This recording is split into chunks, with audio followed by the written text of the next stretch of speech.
Hello guys, जैसे कि कल हमने अपना टॉपिक स्टार्ट किया था नाउन इंग्लिश ग्रामर में, और मैंने बताया था कि मैं हर रोज़ 2 वीडियोस डालूंगी। एक वीडियो इंग्लिश वोकैबलरी के लिए और दूसरी इंग्लिश ग्रामर के लिए।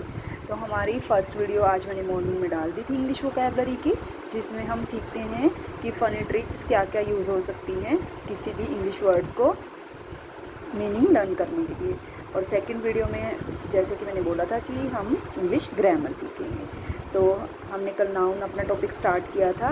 तो टॉपिक शुरू करने से पहले मैं कल के लिए एक मिस्टेक बताना चाहूँगी। जो मैंने नाउन में बोला था कि नाउन हमें कहाँ कहाँ देखने को मिलता है, नंबर सिस्टम में, जेंडर सिस्टम में, और नाउन में केसेस होते हैं, सब्जेक्टिव केस पे, ऑब्जेक्टिव पे और पोजेसिव केस में।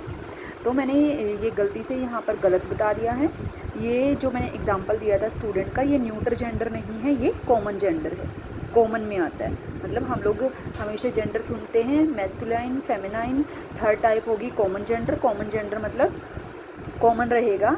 जैसे स्टूडेंट है तो लड़का भी स्टूडेंट होता है, लड़की भी स्टूडेंट होती है, तो इसको हम कॉमन जेंडर बोलते हैं। कुछ वर्ड्स मतलब ऐसे होते हैं जो कि कॉमन रहते हैं।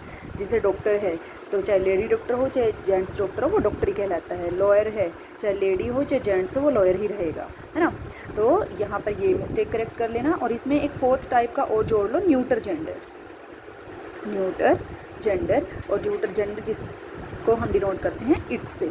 और ये किसके लिए यूज़ होता है? एक तो स्मॉल एनिमल्स के लिए और दूसरा बेबीज़ के लिए। फॉर एग्ज़ाम्पल, जैसे अब मान लो कोई भी छोटे मोटे चूहे फिर रहे हैं, चूहे के बच्चे फिर रहे हैं कुछ भी, तो अब हमें थोड़ी ना पता है वो मेल है या फीमेल है, तो उनके लिए हम क्या लगाते हैं? इट लगाते हैं, चाहे वो मेल हो चाहे वो फीमेल हो। और ऐसे ही बेबीज़ होते हैं। मान लो हमारे पड़ोस में बेबी हुआ है, ठीक है, हमें नहीं पता कि वो उनके लड़का हुआ है या लड़की हुई है, तो हम क्या कहेंगे? उसके लिए ही या शी नहीं यूज़ करते, हम उसके लिए क्या यूज़ करते हैं? इट। तो प्लीज़ ये इसके लिए सॉरी कि मैंने यहाँ पर ये गलत हो गया था कल। न्यूटर जेंडर नहीं है, कॉमन जेंडर है। और न्यूटर में हमारा आता है स्मॉल एनिमल्स के लिए और बेबीज़ के लिए, ठीक है। तो अब हम कंटिन्यू करते हैं अपना टॉपिक नेक्स्ट कॉमन नाउन से। अब हम कर रहे हैं second type of noun, that is common noun. Common noun, तो कॉमन नाउन की जैसे हम क्या कैसे लर्न करेंगे इनको, कि हमें इनकी प्रॉपर्टी पता होंगी। हम इनकी प्रॉपर्टी देख लेते हैं कि क्या होती है, फिर हमें कुछ भी मतलब कुछ भी हमें फिर याद रखने की ज़रूरत नहीं होगी। हमें सिर्फ इनकी प्रॉपर्टी पता होनी चाहिए क्या क्या होती हैं। तो कॉमन नाउन हमारे मतलब कॉमन नाउन के अंडर हमारे क्या क्या कौन कौन फॉल करता है, इसमें आता है। कॉमन नाउन हमारा डिनोट करता है, it denotes the quality possessed bye all. जैसे एग्जाम्पल है हमारा बॉय, तो बॉय बहुत सारे हैं, तो सब बॉयज़ की करेक्टरिस्टिक्स सेम होती हैं, ठीक है। तो मतलब उनके हम मतलब एक तरह से हम सोच सकते हैं उनके जैसे हज़ारों होते हैं। बॉय है, कैट है, डॉग है, ये सारे हमारे क्या आ गए? Common noun. अब और कल हमने एक दूसरी चीज़ इसमें है कि इनके साथ ऑलवेज यूज़ आर्टिकल ए और एन बिफोर कॉमन नाउन। हम कॉमन नाउन से पहले हमेशा आर्टिकल ए या एन यूज़ करते हैं। जैसे example, a cat, an elephant. तो ए या एन मतलब आर्टिकल ए या एन इंट्रोड्यूस करते हैं हम कॉमन नाउन लिखने से पहले। देखो मैं एक एग्जांपल बताती हूँ, या एक्सरसाइज बोल सकते हैं इसको, प्रॉपर नाउन और कॉमन नाउन के लिए। मान लो मैंने लिखा है माय फ्रेंड हैज़ टाइगर, ठीक है, और एक मैं लिखती हूँ my friend has a tiger. तो हमने क्या सीखा हुआ है कि इसको हमेशा स्मॉल लेटर से लिखा जाएगा, मतलब ये स्मॉल लेटर से भी लिखा जाएगा और कैपिटल से भी लिख सकते हैं। लेकिन हमने कल सीखा था कि प्रॉपर नाउन हमेशा कैपिटल लेटर से सीखा जाता है। तो फर्स्ट केस और सेकंड केस में डिफरेंस देखो। माय फ्रेंड हैज़ टाइगर, अब ये स्मॉल लेटर में लिखा हुआ है टाइगर, तो ये कौन सा नाउन? यहाँ पर टाइगर किसको डिनोट कर रहा है? कॉमन नाउन, यानी कि टाइगर क्या है? कॉमन नाउन है। देखो सबसे पहली चीज़ देखो, माय फ्रेंड क्या है इस सेंटेंस में? सब्जेक्ट। हैज़ क्या है? हैज़ एक हेल्पिंग वर्ब है जो कि किसका काम कर रही है, यहाँ पे एक कॉम्प्लीमेंट का काम कर रही है। कॉम्प्लीमेंट मतलब ये सेंटेंस को कंप्लीट करने का काम कर रही है। और टाइगर क्या हो गया, हमारा ऑब्जेक्ट हो गया। तो हमने कल सीखा था सब्जेक्ट या ऑब्जेक्ट किसी भी सेंटेंस में क्या होते हैं, हमेशा नाउन होते हैं। तो जब ये नाउन है टाइगर, और ये प्रॉपर नाउन तो ये है नहीं क्योंकि ये कैपिटल लेटर से नहीं लिखा हुआ, तो ये कौन सा नाउन हुआ, कॉमन नाउन। तो हमने क्या प्रॉपर्टी सीखी है कि कॉमन नाउन से पहले हमेशा आर्टिकल ए या एन इंट्रोड्यूस होता है। तो यानी ये सेंटेंस हमारा क्या है, फर्स्ट सेंटेंस रॉन्ग है। क्यों, क्योंकि यहाँ पर हमें क्या लगाना पड़ेगा, my friend has a tiger, यहाँ पर हमें ए इंट्रोड्यूस करना पड़ेगा। ठीक है। सेकंड सेंटेंस हमारा क्या है, my friend has a tiger. अब जैसा कि हम सेंटेंस में देख रहे हैं, यहाँ पर भी टाइगर क्या है, नाउन का काम कर रहा है। तो अगर इसको यहाँ पर इन्होंने कैपिटल लेटर में लिखा हुआ है तो इट मीन्स ये क्या है, प्रॉपर नाउन है, कॉमन नाउन नहीं है। यहाँ पर टाइगर क्या है, प्रॉपर नाउन है। और हमने क्या सीखा था कल कि प्रॉपर नाउन की प्रॉपर्टी होती है कि उससे पहले हमारा आर्टिकल ए या एन नहीं लगता। तो यानी सेकंड सेंटेंस में अ डिलीट करना पड़ेगा। ठीक है। तो ये फ़र्क होता है कि कॉमन नाउन और प्रॉपर नाउन की प्रॉपर्टीज़ का पता होने से हमें इंग्लिश कहाँ तक पता चलती है। ये देखो, ये चीज़ें हो सकता है कि आपके स्कूल लेवल में नहीं काम आएंगी, लेकिन देखो ग्रामर तो ऐसी चीज़ है कि आप एक बार सीखते हैं इसको और ये थ्रू आउट लाइफ आपकी काम आती है। फर्दर आप कभी भी किसी कॉम्पिटिटिव एग्ज़ाम्स की तैयारी करेंगे तो उनमें आपको ये ज़रूर हेल्प करेगा। ये सब रूल्स वगैरह उनमें हमारे काम आते हैं। अब एक थर्ड चीज़ क्या होती है कॉमन नाउन के बारे में, कि कॉमन नाउन है जो हमारा कॉमन नाउन, ये हमेशा कैसे होते हैं, सिंगुलर होते हैं, मतलब इनका प्लूरल बनाया जा सकता है। और दूसरी चीज़ ये क्या होते हैं, हमारे काउंटेबल होते हैं। सिंपल सी बात है, जब सिंगुलर होगा और उनका प्लूरल बनाया जाएगा तो it means these are countable, इनको हम काउंट कर सकते हैं। नेक्स्ट हमारा आता है third noun, that is collective noun. Collective noun,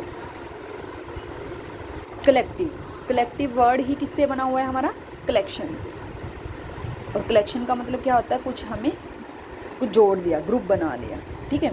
तो यानी ये किसको डिनोट करता है, ग्रुप को डिनोट करता है। इसमें हम एग्जांपल याद कर सकते हैं, जैसे टीम है, क्लास है।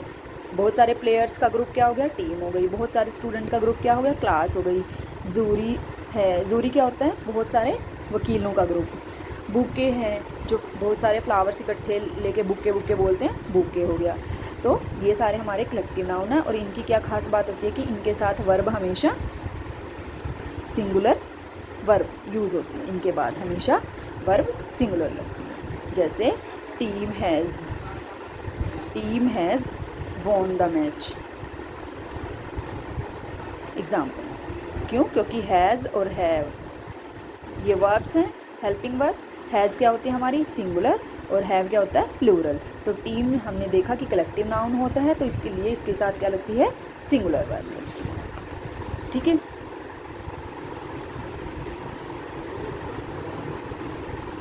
और इसमें हम कुछ एग्जांपल्स लर्न कर सकते हैं और एग्जांपल्स ऐड कर सकते हैं, लाइक आर्मी सबको पता है, सोल्जर्स का ग्रुप भी होता है और आंट्स का ग्रुप भी होता है। अगर आंट्स क्या हैं, स्टैटिक हैं, मतलब एक जगह झुंड बनाया हुआ है, आंट्स ने, बहुत सारी आंट्स ने एक जगह झुंड बनाया हुआ है, तो उनको क्या बोलते हैं, हम आर्मी। और वो सोल्जर्स का ग्रुप वाला तो आपको पता ही है, आर्मी। ठीक है। और अगर हमारी आंट्स ऐसे चलती हुई आंट्स हैं, मूविंग आंट्स के उनका ग्रुप क्या कहलाता है, ट्रेन।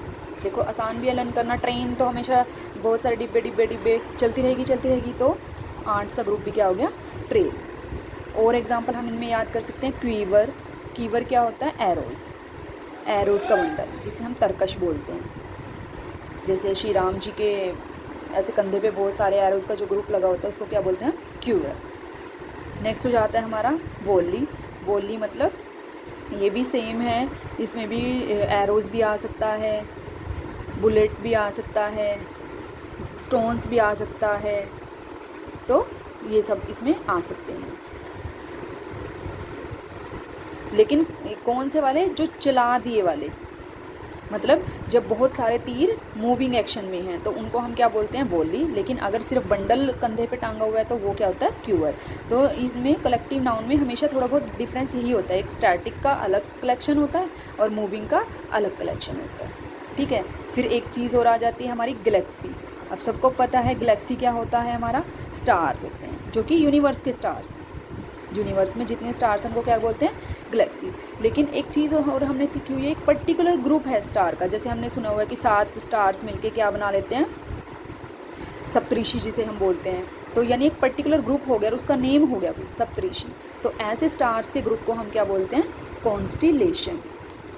कॉन्स्टिलेशन। ऐसे ही हमारा एक वर्ड होता है क्राउड, एक वर्ड होता है मॉब। मतलब दोनों कलेक्टिव नाउन है। डिफरेंस क्या है, क्राउड का क्या मतलब होता है कि नॉर्मली जो ग्रुप ऑफ पीपल होता है, बहुत सारे लोग एक जगह इकट्ठे हों तो नॉर्मली उनको क्राउड कहते हैं। जैसे बाज़ार में हम कहीं जाते हैं, मेले वेले में जाते हैं, ठीक है। लेकिन अगर मान लो कोई एकदम से वहाँ कोई लड़ाई वड़ाई हो जाती है या कुछ हो जाता है, यानी अगर लोग सब एग्रेसिव हो जाते हैं तो aggressive group of aggressive people वो हमारा क्या कहलाता है, मॉब। तो ऐसे ही बहुत सारे वर्ड्स हैं, हम करते रहें तो मेरे ख्याल से कितनी सारी वीडियोस तो इन वर्ड्स पे ही बन जाएगी। तो मैंने ये सिर्फ फ्यू वर्ड्स बता दिए हैं आपको जो आपके काम आ जाएंगे। जैसे हर्ड है, फ्लोक है। हर्ड हम क्या कहते हैं, जो बड़े बड़े ताकतवर जंगली जानवर होते हैं उनका ग्रुप हर्ड कहलाता है। और फ्लोक जो हमारे थोड़े से नरम जानवर जो होते हैं, जैसे कि शीप है, बियर है, या बर्ड्स का ग्रुप है, उनको हम क्या बोल देते हैं, फ्लोक बोल देते हैं। ठीक है। ऐसे ही अगर फ्लाइट है तो अगर चिड़िया बहुत सारी उड़ रही हैं तो उड़ती हुई चिड़िया, यानी उड़ती हुई चिड़िया हैं बहुत सारी, उनके ग्रुप को हम क्या बोलते हैं, फ्लाइट। फ्लाइट तो देखो उड़ेगी तो उड़ती हुई चिड़िया का ग्रुप फ्लाइट, लेकिन वैसे है ग्रुप बैठी हैं एक जगह तो वो फ्लोक कहलाता है। ऐसे ही प्राइड, सबको पता ही होगा प्राइड क्या होता है, ग्रुप ऑफ लॉयंस। ठीक है। तो ऐसे हमारे पास बहुत सारे हैं, मतलब ख़त्म भी नहीं होंगे, इतने सारे हैं। फिर हमारा आ जाता है fourth type of noun, that is material noun. Material noun. Material noun क्या करता है, ये मतलब किसी भी चीज़ की बेस क्वालिटी को डिनोट करता है। It denotes base quality of something. Like ये टेबल है, ये किसकी बनी हुई है, वुड की बनी हुई है, तो यानी मटीरियल नाउन वुड हो गया। ठीक है। कोई चीज़ प्लास्टिक है, टिन है, आयरन है, ये सब मतलब जो बेसिक चीज़ है उस चीज़ की, उसे हम मटीरियल नाउन बोलते हैं। और इनकी कुछ प्रॉपर्टीज़ होती हैं, लाइक इसमें भी सेम आर्टिकल ए और एन यूज़ नहीं करते। दूसरी चीज़ होती है हम उनका प्लूरल नहीं बना सकते, plural can't be made plural. ठीक है, इनको हम प्लूरल नहीं बना सकते। और अगर हम मटीरियल नाउन के साथ एस या ई एस लगाकर प्लूरल बना देते हैं तो क्या होगा, उनका मीनिंग चेंज हो जाएगा, मीनिंग चेंज हो जाता है। जैसे हम एग्जाम्पल में कर सकते हैं मीनिंग चेंज होने में। एग्जाम्पल है जैसे अगर वाटर, क्या है वाटर, हमारा मटीरियल नाउन है और वाटर्स बना लिया हमने। ठीक है, तो वाटर सबको पता है कि हम पानी को बोलते हैं वाटर, लेकिन जब वाटर्स का होता है, ऐसा नहीं है कि वाटर्स वर्ड गलत है, नहीं, वाटर्स भी ठीक है, लेकिन वाटर्स का मतलब होता है जैसे अनसीन पैसेज नहीं आ जाते हमारे 7th 8th में 9th में 10th में, तो वहाँ अगर पैसेज में वाटर्स की बात कर रहा है तो इट मीन्स वो कोई ओशन, कोई पॉन्ड, कोई रिवर की बात कर रहा है। ठीक है, वाटर्स लग गया। ऐसे ही सैंड और सैंड्स होता है, ये वर्ड्स गलत नहीं होते, हमें लगता है कि ये वर्ड्स गलत होते हैं। सैंड सबको पता है क्या होता है, सैंड रेत होता है, लेकिन जब सैंड्स बोल देता है तो उसका मतलब रेत ना होकर क्या हो जाता है, रेगिस्तान। ठीक है। आयरन है, आयरन्स है। ठीक है, आयरन सबको पता, लोहा को बोलते हैं आयरन, या फिर घर में करने वाली, कपड़े पे करने वाली प्रेस को भी आयरन बोलते हैं। ठीक है। और लेकिन आयरन्स का मतलब क्या हो जाता है, बेड़ियाँ। बेड़ियाँ मतलब जो जंजीर होती हैं, जैसे जो कैदियों वैदियों को लगती हैं जंजीर, उन्हें क्या बोलते हैं हम, आयरन्स। ठीक है।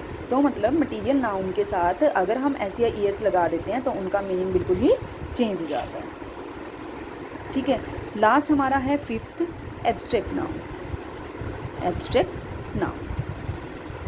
और एब्स्ट्रैक्ट नाउन हमारी वही हिंदी में जिसे हम बोलते थे भाववाचक संज्ञा, किसी का गुण दोष प्रकट करने वाले शब्दों को भाववाचक संज्ञा बोलते हैं, वही हमारा इंग्लिश में एब्स्ट्रैक्ट नाउन है। और इसकी क्या पहचान है कि इन कुछ वर्ड्स के साथ सफिक्स लगा होता है, लाइक मेन, NESS, मतलब उनके बाद में वर्ड्स के ये कुछ ऐसे ऐसे वर्ड्स लगे होते हैं। तो जहाँ भी जिन वर्ड्स के साथ ऐसे ऐसे वर्ड्स लगे होते हैं, मेंटेनेंस, हुड, इटी, शन, शिप, वो वर्ड्स क्या कहलाते हैं हमारे abstract noun. Not all words, लेकिन 90% वर्ड्स हमारे एब्स्ट्रैक्ट नाउन ही होते हैं जिनके पीछे ये कुछ वर्ड्स लग जाते हैं। ठीक है, कुछ वर्ड्स होते हैं जिनके पीछे LY लगता है या फिर LY लग जाता है, तो वो फुल लग जाता है, फुल, तो वे भी हमारे कई बार एब्स्ट्रैक्ट नाउन हो जाते हैं। मतलब यही पहचान है एब्स्ट्रैक्ट नाउन की। या फिर आपको सेंटेंस पढ़कर उसका मीनिंग समझ आता है तो हम पता लगा सकते हैं कि ये वर्ड एब्स्ट्रैक्ट नाउन है। लेकिन कई बार LY वाले सेंटेंसेस एडवर्ब भी होते हैं, मोस्टली एडवर्ब होते हैं, लेकिन कई बार LY वाले सेंटेंसेस एब्स्ट्रैक्ट नाउन भी होते हैं। और ऐसे ही फुल वाले एडजेक्टिव होते हैं, लेकिन कई बार वो एब्स्ट्रैक्ट नाउन भी हो जाते हैं। जैसे एग्जांपल है हमारा, मान लो हाउसफुल। हाउसफुल क्या है हमारा एब्स्ट्रैक्ट नाउन है, लेकिन अगर मैं लिखती हूँ ब्यूटीफुल, ब्यूटीफुल हमारा क्या है एडजेक्टिव है। ठीक है, तो ये थोड़ा थोड़ा डिफरेंस होता है। ठीक है, तो हमारे ये टाइप ऑफ नाउन कंप्लीट हो जाता है। इसके बाद हम नाउन से रिलेटेड थोड़ी और डिस्कशन करेंगे। आई थिंक 1 क्लास और करेंगे हम नाउन को लेके, फिर उसमें हमारा नाउन का टॉपिक कंप्लीट हो जाएगा। उसके बाद हम सीरीज़ वाइज करेंगे अपना इंग्लिश ग्रामर, बिल्कुल नाउन के बाद प्रोनाउन, फिर नेक्स्ट जो जैसे कि हम फिर लास्ट में टेंसेस तक पहुंच सकें और हमें टेंस फिर बिल्कुल आसान लगने वाले हैं।